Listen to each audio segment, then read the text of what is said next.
Ovo je Blagoje Jovović, čovek koji je izvršio atentat na jednog od najvećih ratnih zločinaca u Drugom svetskom ratu, ustašu Antu Pavelića. Navršilo se tačno 100 godina od rođenja Blagoja Jovovića i mi naredne minute posvećujemo njemu. Gosti jutarnjeg programa su Marija Jovović, ćerka Blagoja Jovovića, koja živi u Argentini, i moj kolega Stevan Kostić, koji je pre 2 godine dobio nagradu Udruženja novinara Srbije za emisiju o Blagoju Jovoviću. A reč je o dokumentarcu koji otkriva detalje atentata na Pavelića 10. aprila 1957. godine u Argentini. Dobro jutro i dobro nam došli. Dobar dan, Gordana. Marija, prvo pitanje za vas. Kakva su vaša sećanja na vašeg oca? Moj sjećanja je najbolje što mogu da imam. On je bio baš dobar čovjek, baš dobar otac i muž. On je bio pametan, veliki čitalac. On je pisao stalno od srpska historija. On je bio dobar prijatelj. U Argentini on je bio baš dobar čovjek. Ne samo veliki junjak. A koliko se u porodici pričalo o ovom događaju? Koliko? Koliko se u porodici vašoj pričalo o događaju? Da. Pa mi stalno pričamo uvijek od oca. Kako on je bio. Stalno sjećamo njegov. Pričamo, da, uvijek sjećamo i zahvaljujemo se koliko veliki otac smo imali. Ako mogu ja da... Kad ste vi saznali, sticam okolnosti i ja sam saznao da je Marija bila zajedno sa svojim ocem Blagojem u Crnoj Gori 98. kad je zapravo Blagoje Jovović ispričao celu priču. A možda eventualno to da nam opišete kako je to, jer to je i za mene bilo novo, nisam znao da ste vi bili tad sa njim. Da, mi smo bili u 10. decembar 98. Majka, otac i ja smo stigli iz Argentine, iz Buenos Aires do Italiju. Mi smo ostali 3 dana u Bari. Brat od mog oca je bio, on je umrlo. Onda mi smo htjeli da on bude sa Parastos. Onda mi smo putovali, mi smo ostali 3-4 dana u Bari, a poslije smo stigli do Bara na brod. A tamo poslije 55 godine čekao je nama familiju.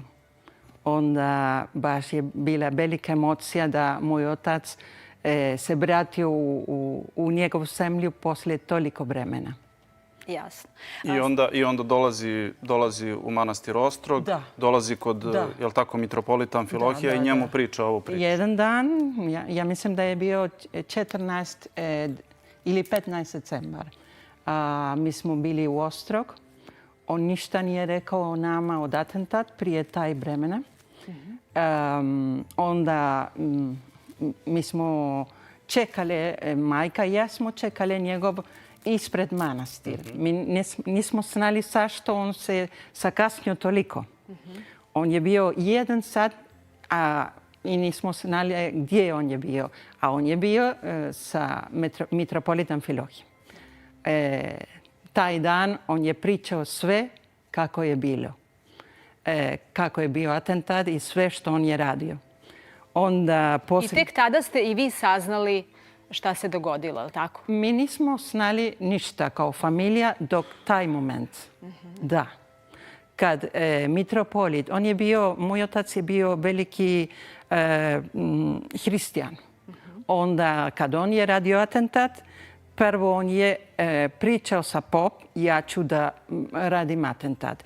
A kad Amfilohije je rekao, mitropolit, dobro, sad treba da ljudi, da svi znaju što vi ste radili.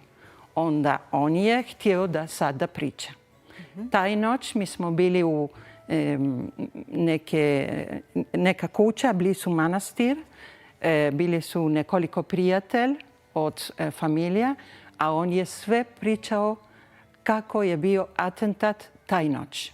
Ja sam čula, majka nije pričala mnogo srpski, ja sam čula sve prvi put taj noć posle priče sa Mitropolita. Znači, Jasno. posle 57. to je bilo zapravo Da. 40 godina kasnije. su Da, oni 40. saznali. Jasno. Stevane, pitanje za tebe. Zašto je jedan čovek sa tek nekoliko pomagača mora da uzme pravdu u svoje ruke? Pa dobro, kretanje Ante Pavelića je dosta poznato. Time su se bavili i hrvatski istoričari, pre svega Bogdan Krizman, i pisalo su ustaške migracije. On 47. odlazi u Argentinu, tamo se skriva. Argentina je bila, i ukratko to znamo svi, bezbedna lokacija i za brojne nacističke zločince posle Drugog svjetskog rata koji su tamo skrili. I sad je tu dugo godina, do ove 98. postojala ta priča da je navodno UDBA izvršila atentat na Pavelića. Ustaška emigracija u Argentini nije baš mnogo pričala o tome, verovatno im nije bilo baš popularno da pričaju da je to uradila UDBA. UDBA, s druge strane, jugoslovenska nije mnogo također pričala o tome, nema nekih arhiva. Zna se da su jugoslovenske vlasti tražile izručenje, dakle oni su pretpostavljali tih 50 i da se on tamo nalazi, ali je vrlo malo verovatno bilo da su oni to izvršili. Atentati kreću 60. krajem 60. 70. godina zbog nekih drugih događaja u Jugoslaviji, eventualno u koje je bila uključena UDBA. I sad, iz onog, ja sad mogu da pričam iz onog što su meni pričali, između ostalog i Mileva Gaće-Šapićan, koja je, nažalost, prošle godine preminula, koja je bila jedina živi učesnik, organizator atentata, ne učesnik. Ona mi je govorila da je jedan njen rođak, Crnogorac, iz Mar del Plate, koji je radio kao policajac, slučajno na nekom mestu legitimisao u Mar del Plati čoveka. Video je da u dokumentima piše neko argentinsko ime, a da je pred njim niko drugi do Ante Pavelić. I tako su oni po njenoj priči saznali. Bilo je uključena ona, njen muž, bio je uključen njen brat Milan, bio je uključen Milo Krivokapić, bio je uključen Blagoje Jovović i sveštenik Radojica Popović. Radojica Popović. To su ljudi koji su znali za atentat. Niko drugi. O Paveliću se mnogo toga O Paveliću se zna. Ali o Blagoju ne. Zašto? Pa evo, možda su ovi razlozi. Nakon ove 98. kad je Blagoje Jovović došao u Ostrog, ispričao ovu priču. On je tu priču kasnije ispričao i novinaru Tihomiru Burzanoviću, koji je napisao knjigu Dva metka za Pavelića, koja je neka vrsta ispovesti Blagoje Jovovića. Zatim su se pojavile druge knjige kasnije. Pero Zlatar je, na primjer, napisao knjigu koja po meni dosta ima fikcije, mašte, ima detalja koji nisu baš istiniti, ali zašto su se kasnije ljudi zakačili mediji i onda i to uzimali kao istinu, u nedostatku, naravno, priče. Jer ljudi kad nemaju izvore istorijske, oni onda se hvataju za ono što... Pojavila se treća knjiga Milorada Ćulafića pre 10 godina, čini mi se. On je pričao i sa ovim organizatorima. I sve to je te publicističke romane trebalo pročitati, pogledati, videti nelogičnosti, netačnosti. Nešto sam ja pričao i sa porodicom i sa njenom sestrom Karinom i sa Milevom Gaćešom. I onda u tom filmu koji sam ja napravio, ja sam probao da dođem do približne istine uz naravno onu ogradu da ispred svega treba da stoji navodno, jer Blagoje se sam na kraju našao sa Ante Pavelićem. To je isto sticaj okolnosti. Oni su ih pratili, išli su vozom, pa tim autobusom, ne znam kako se zove taj autobus, pa su ga pratili u Lomas del Palomar, to je predgrađe Buenos Airesa, to je sat vremena daleko od Buenos Airesa. Znali su da se tamo okupljaju ustaška emigracija, pratili su ih, pa su onda imali jedan neuspešan kad su odustali od atentata. Drugi sticaj okolnosti je da član telesne straže Pavelićeve je stao u nekom klubu ispred. Blagoje Jovović je ostao sam ispred Pavelića i uspeo je da ga rani sa 2 metka, od kojih je on kao posljedica tog ranjavanja 2,5 godina kasnije u Frankove Španiji preminuo. To je ono što je ono što sam ja. Sad ne znam da li ako Marija... Evo, baš sam htjela da pitam Mariju, i vi ste napisali knjigu o svom ocu, Blagoje Jovović, srpski heroj u Vučiju jazbini. Šta otkrivate vi u toj knjizi? Ima dosta informacija. Ja imam prava informacija od njega.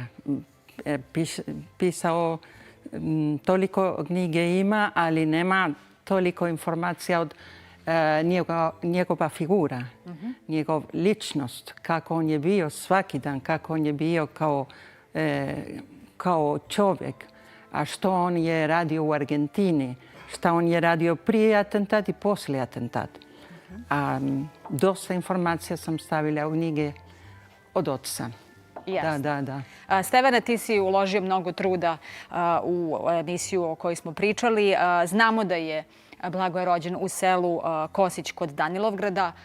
Kako ti se čini? Da li meštani tog sela čuvaju sećanje i legendu. Da, ja tu sad moram da priznam da to baš i nije polje, iako čak i pratim Crnu Goru zbog nekih drugih, ali možda pre Marija može da kaže da li u Danilovgradu pričaju, da li se zna za to, da li se zna. To su Bjelopavlići, to je relativno i mala sredina, svi se poznaju, znaju se i vjerojatno potomci. Da li se zna od... Pa da li se priča i zna o sve? Da, priča se dosta. Ja sam bila prije 20 dana i priča se dosta, bilo je i je li Trebinju? Kao konferencija. Promocija u Trebinju, da. Da, Trebinju. Bilo je, dosta historičara su pričali od 100-godišnje rošenje. A hoće da se pravi kao put tamo. I hoće da se pravi spomenik. Da, dosta sad se priča tamo. Da, to je dobar znak. Evo, u septembru 1947. godine iz Dženove je krenuo za Buenos Aires u 10-godišnju, može se reći, potragu za najkrupnijim ustaškim zločincem. Pa nas interesuje da li imao kontakt sa Mossadom? Da, pa to su sad, različite su sad priče. Bila je ta priča da je on 1947. svesno krenuo iz Italije ili dakle da ubije. To mislim verovatno nije tačno, nego je on otišao u Argentinu da prosto živi tamo i da se skloni. I pošto je bio, pretpostavljam, antikomunista, prethodno je bio u partizanima, pa u četnicima Baje Stanišića, pa se nije vraćao u Crnu Goru, on je otišao da se skloni, onda je u nekom trenutku su saznali i oni, drugi pripadnici srpske emigracije, da se on tamo krije. I onda ta priča da veza sa... To je također proizvod jednog od romana koji se pojavili da ga jurio Mossad, pa da ga jurio Krcun Ranković, pa neki drugi, treći plaćenici. To je po meni sve iz svega onoga, naravno, stavljam ogradu ispred svega što govorim, ali svega onoga što ja govorim, to je sve neki plod nekakve imaginacije. U stvarnosti, verovatno je ovih nekoliko ljudi. I evo, kako kaže jedan istoričar, autentično kod toga jeste i ta vrsta, kako vam kaže, malo trapavog atentata. Znači, autentičan je. Nije to plaćeni čovek UDBE, jer on bi ga verovatno ubio na licu mesta kad se našao s njim. Nije, jer Blagoje verovatno... Da, bila je ta priča, ja sam to pitao i Milevu Gaćešu. Ljudi dalje misle da je to veza sa UDBom i ona je kategorički odbila, pretpostavljam, i porodica isto da nikakve veze nema sa... Da. Evo, pomenuli smo više puta Milenu Gaćešu, Milevu Gaćešu, čijeg je oca ubio Ante Pavelić i ne samo oca, nego i većinski deo njene porodice. Kakva je saradnja bila sa njom i gde si je upoznao? Zapravo nisam je upoznao, nego smo mi preko našeg prijatelja u Buenos Airesu koji je nju snimio za potrebe filma i mi smo održavali tako kontakte preko interneta. Bilo je tu poziva da, ne znam, ja dođem u Argentinu, vrlo draga jedna baka bila i međutim, nažalost, preminula je prošle godine. O tome je bila vest i kod nas ovde. Ona je bila, dakle, posljednji živi organizator tog atentata. Da. I evo, pomenuli smo da se planira izgradnja spomenika Blagoju Jovoviću. Također, nekadašnja Zagorska ulica u Zemunu je 2020. godine ponela njegovo ime. Kako vam se čini? Da li smo se dovoljno odužili takvom čoveku? I bilo je dosta i polemika o ličnosti o tome. Vi ste to verovatno želeli. Kako je karakterisan taj čin? Mnogi su ga različito. Neki su govorili da ne treba pravo da se uzima u svoje ruke. Neki su govorili drugo. Možda ste to... Kako vi vidite prosto taj čin i kako tog oca? Govorili ste da su mnogi negativno govorili o tom događaju. Da. Bilo je... Ima ljudi koji su rekli da on je bio terorist. Ima ljudi koji su rekli da on je bio od UDBA, agent UDBA. Ima ljudi koji su rekli da on je bio plaćeni ubica. A ništa je tačno. Nije ovako. On je imao veliki srce, on je bio veliki junjak, on je bio veliki patriota.